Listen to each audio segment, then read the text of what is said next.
ஆமாம் அப்போ ஆமாம்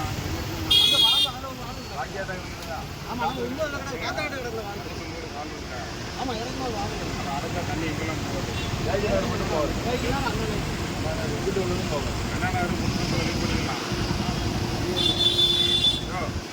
மாற்றி மாற்றி பேசக்கூடாது. கொஞ்சம் இருங்க. நாளைக்கு சப்ளை கொடுக்குற அந்த 250 அடைச்சி இதெல்லாம் தண்ணி போகணும்னு பார்த்துக்கோங்க. இதெல்லாம் தண்ணி போகணும்னு பார்த்து 350 மீன் கொடுக்க முடியும் பார்த்துக்கோங்க. ஏற்கனவே இடத்துல எங்கள் லோடு தாங்க மாட்டேங்கிட்டு இருக்குங்களா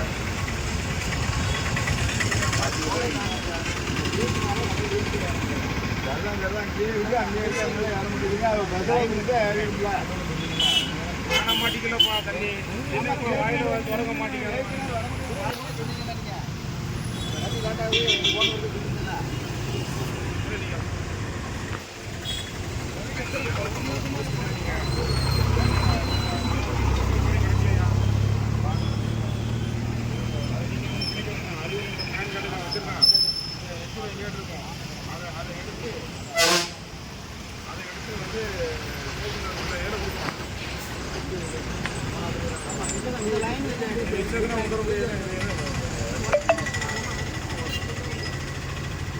பாலத்திலே கணக்கு பண்ணி கொடுத்துருங்க.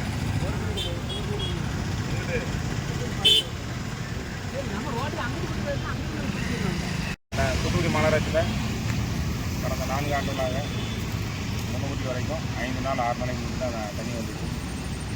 முன்னாள் முதலமைச்சர் அவர்கள் முன்னிலையில் முன்னாள் முதலமைச்சர் உள்ளாட்சித்துறை அமைச்சர் பல்வேறு நடவடிக்கை எடுத்து தினசரி வந்து கொண்டிருக்கு. மொத்தம் 35 டேங்கில் சப்ளை ஆகிட்டு இருக்குது. உதாரணமாக கோடைக்காலம் இன்னும் முடியல, கோடைக்காலம் நடந்துகிட்டு இருந்தாலும் அந்தந்த பகுதியில் தண்ணி வரக்கூடாதுன்னு எங்கெங்கே லீக் போதும் அதை அரெஸ்ட் பண்ணி கரெக்டாக 24,000 ஏற்கனவே போகிறோன்னு உங்கள்கிட்ட சொல்லியாச்சு.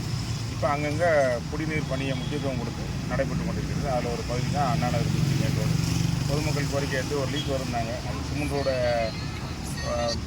ஓப்பன் பண்ணி பார்க்க வேண்டியிருக்கா என்னங்கிற நம்ம அதிகாரிகள்லாம் செக் பண்ணணும். நன்றி. செக் பண்ணுங்கள்.